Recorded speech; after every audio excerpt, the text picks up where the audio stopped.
Years ago, a man and his wife were living peacefully and awaiting the birth of their first child. One night, however, he saw a loud flash through the window, followed by the screams of people outside and, fearing the worst, quickly woke his wife and filled a bathtub with water. This is one of the memories of this man who now lives in an apocalyptic world alongside his son. He doesn't remember what caused all the destruction, only the dozens of tremors that followed over the next few days, hitting the entire planet. As a result, the fauna and flora have become extinct and only a few human beings remain, while the world is slowly losing its life. The only thing left for the man and his son to do is to follow the roads, collecting as many resources as possible and watching out for gangs trying to rob other survivors. During the night, the two set up camp near the forest and the man tells his son bedtime stories. However, a huge fire suddenly breaks out in the area, forcing the boy and his father to move on. On the way, they see a stable and look for food, but instead find only bodies. Despite the frightening image, the man tells his son that this happened because some people couldn't stand what the world had become and preferred not to live in it anymore. Even though he tries to comfort the boy, he believes that sooner or later he will have to make that same difficult choice. Because of this, the man keeps a revolver with only 2 bullets in it. After leaving the stable, the man and his son spend the night in a car, but soon wake up to hear the sound of an approaching engine. Then comes the huge truck of one of the gangs, made up of guys armed with various weapons. The man quickly calls his son to hide in the forest, but one of the gang members goes to do his business there. He ends up finding the 2 of them hiding on the ground, and in response, the man points a revolver at him and tells him to be quiet, threatening to shoot him. The man tries to negotiate for his life, saying that there is food in the truck and the 2 of them can continue on their journey together. However, the man doesn't believe this, as he knows that the gang not only robs anyone who crosses their path, but also hunts humans for food.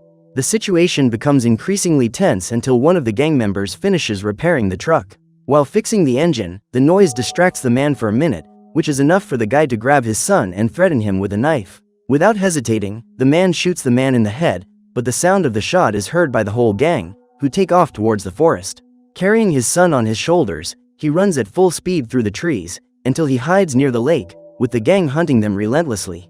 Hours later, the group gives up the search and the man wipes the blood on the face of his son, who cries because of this terrible experience. Even so, the 2 of them have to carry on and, while searching for food in the forest, he leaves the boy his revolver, which now only has 1 bullet. At dusk, the 2 set up a fire by the lake and the man calms his son down, saying that it happened because there are bad people in the world. Even so, they must fight for their survival, without having to hurt anyone. The next morning, the 2 continue their journey until they find a single can of soda in a machine. The man gives it to the boy, who has never tried this drink before, and the boy shares it with his father. Despite this moment of relaxation, the 2 continue looking for food, but they can't find it anywhere. Unsuccessful in their search, they rest inside a truck stopped on the road and there, the boy comments that he wanted to be with his mother. Hearing this, the man recalls his final moments with his wife, when their marriage was reaching its limit. The woman insisted that they use up the last bullets in the revolver and put an end to their suffering, but her husband refused, because he was willing to do anything to survive. His wife, however, couldn't stand it any longer and, when the couple's son fell asleep, she decided to leave. The man did his best to convince her to give up, as he knew that leaving the house would be the end of her, but she simply asked her husband to take their son south. Some believe that there, in the coastal region of the country, it is possible to find food and good people struggling to survive. Finally, despite her husband's cries and pleas, the woman leaves in the middle of the darkness and has never been seen since. The next morning, the man wakes up and looks in his wallet to find a photo of his perished wife. However, faced with the sad reality that she has given up on life and abandoned him and their son, he takes the wedding ring off his finger and leaves it on the bridge. He then takes his son to a waterfall to show him something else he's never seen before, a rainbow. After taking a dip in the lake, they continue walking and find a huge house in the middle of the field. Inside, they see several shoes around the room and a locked door on the kitchen floor. He suspects it's a cellar where the former owner's supplies are kept and goes to get an axe from inside the shed. With that, the man manages to open the passage and, on entering, the 2 find a dark basement covered in blood. To the horror of the father and his son, they see several wounded people, some of whom have had their arms and legs removed. It is then revealed that those people are the food stock of the same gang that the man met on the road. Desperate, he pulls his son to get out of there as soon as possible, only to see the gang returning home. He then hides with the boy in the bathroom and, fearing that they will both be captured, the man points the gun at his son. He knows that, if they are discovered, it is better to give the boy a dignified end, rather than let him be a prisoner of the criminals. As the man feared, one of the gang members approaches the bathroom, but everyone hears noises coming from the basement. The group goes to see what's going on and finds the prisoners trying to escape and forces them back into hiding. In the midst of the confusion, the man seizes the opportunity and flees with his son before they are discovered. Another day passes and the man hurries south, when he comes across a group of abandoned houses. One of them was where he grew up and the man begins to rummage through it, while the boy waits outside and plays with his toys. A few minutes later, the youngster starts drawing on a piece of paper, while his father falls asleep on the sofa. Soon after, the boy sees another boy, a little older, hiding in one of the houses and runs after him. He asks the young man to wait, but when he hears his son's cries, his father wakes up and asks what he's doing. The boy says he's found someone his own age, but the man insists it's dangerous and pulls him away, even though his son tries to resist. After being forced to hide from other people for so long, the boy hoped to have at least one friend to play with. However, his father knows that this is not possible and the only way for them to survive is to follow the road south, trusting no one. More hours pass and the rain begins to fall, forcing father and son to hide under a bridge. Suddenly, the man starts coughing several times, indicating that he is very ill and his condition is worsening. He doesn't know how long he has left to live, but he needs to prepare his son to survive in this desolate world when he's gone. However, his hopes are low and everything only gets worse when the two arrive at a house and, in one of the bedrooms, find a small body. This is the body of a young man who lost his life several years ago, just like so many people who have perished since the disaster. The man tries to ease the situation for his son, saying that he's seen something like this before and there's nothing to worry about. However, as soon as he gets away from the boy, the man kneels on the floor and cries, wondering if all this struggle to survive is still worth it. Shortly afterwards, he pulls himself together and calls his son over to look at an old piano he found inside the house. He starts playing and says that his wife was a great pianist in the past, but the boy has no memories of his mother playing. The two then continue looking for supplies around the house, when they find the lid of a tunnel hidden in the middle of the field. Using a stone, the man manages to remove the padlock from the lid and, on entering, he comes across a small shelter, full of food. What's more, there's a bed inside and, for the first time in days, the two of them can have a meal and rest with dignity. After eating, the boy decides to say a prayer in honor of the person who left them the shelter and the food. He asks his father to do the same and, not knowing what to say, the man just looks up and says thank you. Thanks to this find, the two can survive for longer, but the man still has to make sure that no one finds them. So he takes an old mattress he finds lying around in the field and puts it over the shelter's lid.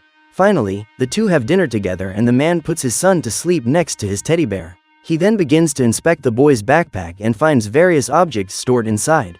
Although his cough continues to bother him, he is distracted for a moment when he sees the piece of the old comb that belonged to his wife. This object reminds him of the happy times they had together, before the world turned into an apocalyptic scenario. The next day, the two go to take a closer look at the house and find hygiene items such as shampoo and toothpaste. Thanks to this, the man is able to give his son a bath and look after himself after so many days on the run in the forest. This small act brings father and son even closer together, as they celebrate another peaceful day with a nice dinner. The man even finds a bottle of booze and puts it in his glass, but when his son asks him to try it, he doesn't allow it because he says the boy isn't old enough to drink it yet. Still, the drink reminds him of what life was like before the chaos. A few minutes pass and his cough comes back to torment him, and the boy asks if he's all right, but his father doesn't mention it, so as not to worry him. After dinner, the two go to rest for a while, but they hear a strange noise coming from outside the shelter. Then all is quiet again, but the man fears that it is no longer safe to remain hidden inside. The boy refuses to leave, but his father tells him to fill his backpack with as many resources as possible. At dawn, the two leave the shelter and head down the road, carrying the food in a wheelbarrow. A few minutes later, they come across an elderly man walking slowly along the road. As they approach, the man throws his backpack on the ground and asks them not to steal it, as he has nothing valuable to hand over. The man realizes that the old man can't see properly, which only makes his son feel more sorry for him. The boy offers to give him some food and, despite being against the idea, his father accepts and sends him a can of fruit.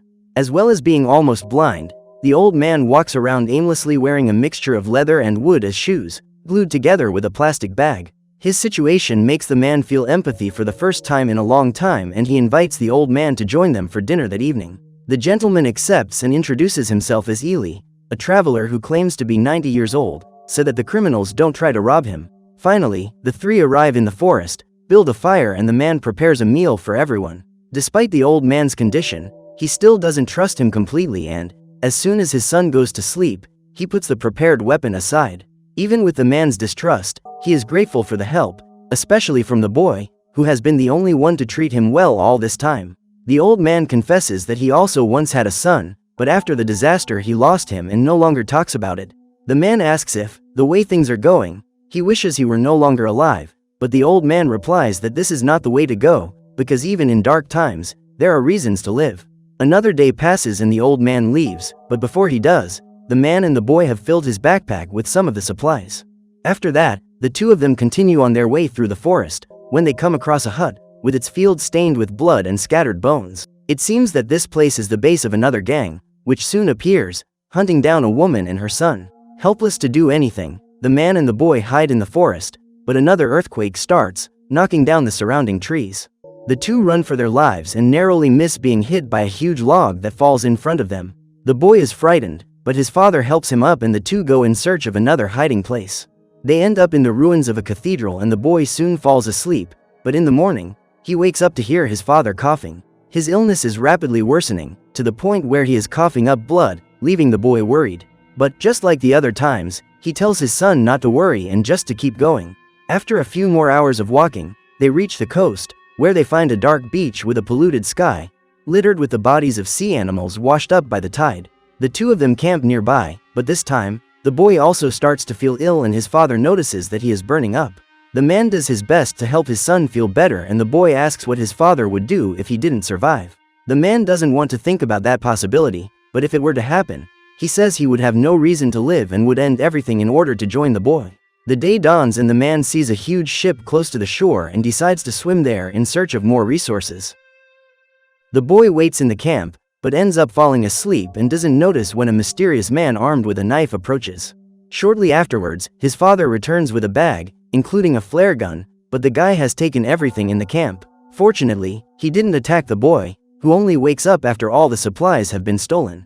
With his cough getting worse and having to carry his son in his arms, the man sets off in search of the thief and finds him on the road. He then pulls out his revolver and threatens to shoot the man, who defends himself by holding his knife. The boy begs his father not to shoot him, but the man forces the thief to drop the knife and take off all his clothes. The guy tries to argue, saying he did it all because he was hungry, but the man doesn't care and forces him to get rid of everything. Soon after, he takes the cart back and complains to his son that he was careless and could have been eliminated by the thief. However, the boy criticizes his father for his aggressive attitude and that the guy just needed help. These words make the man feel guilty and he goes back to the place to return the clothes, but he doesn't find the guy around. Nevertheless, he leaves his things on the road, along with a can of food. Later, the man and the boy continue walking until they come across a destroyed neighborhood. In the middle of the street, the boy sees a metal lid and on top of it is a small beetle, which miraculously is still alive. The insect flies away and the two are surprised to see another living creature after the disaster, but are soon interrupted when an arrow is fired at them. The shot ends up hitting the man in the leg, who quickly hides with the boy behind the cart. He realizes that the arrow came from the window of the house in front of him and fights back, firing a flare gun through the window. He then runs into the house and realizes that there was a couple living there, who shot him because they thought he was a gang member. Unfortunately, the shot from the flare gun took him out and his wife cries beside his body. Unable to do anything else, the man goes back to his son and hurries to find another hiding place so that he can remove the arrow stuck in his leg. With great effort, he uses a pair of pliers to remove the arrowhead, but this only makes his condition worse. After bandaging up, he heads south with his son, but his illness reaches its limit and he coughs up even more blood. With no strength left to continue, he stops in front of the beach and the boy helps him to lie down. He tries to give his father food and water, but the man knows that his end is near and asks the boy to keep going, using everything he has learned along the way. The boy doesn't want to see his father go and asks the two of them to continue traveling together. However, the man asks his son to trust only good people. The night goes on and the boy ends up sleeping, while the man looks up, enjoying his final moments. At dawn, the boy wakes up and calls for his father, but he doesn't answer. He keeps calling him, asking him to wake up, but his father didn't resist and lost his life during the night. The son cries in front of his father's body and, throughout the day, just stays by his side, thinking about what to do. The next day, the boy decides to obey his father's request and, taking his revolver, He tucks it into his shirt and walks along the beach. Suddenly, an unknown man armed with a shotgun begins to approach the boy. Fearing it might be another gang member, the boy pulls out his gun and points it in the stranger's direction, but he says he doesn't intend to hurt him. The boy is still suspicious and asks if he is one of the good people his father talked about. The guy says yes and tells the boy to follow him because he and his family are going to a safe place. With no other choice, the boy agrees to go, but first he goes to his father's body to say goodbye, promising to talk to him every day. Finally, the boy goes up to the man, who introduces his family, made up of his wife, 2 children and a dog. The woman then reveals that she had seen the boy and his father traveling together and was eager to meet them to offer help. Seeing that he has indeed found good people, the boy agrees to go with his new family. Thanks to his father's love and resilience, the boy discovered that, even in a destroyed world, there is still reason to believe in human goodness. So what did you think of this movie? Leave it in the comments below. And if you liked the video, like and subscribe for more movie recaps. See you next time.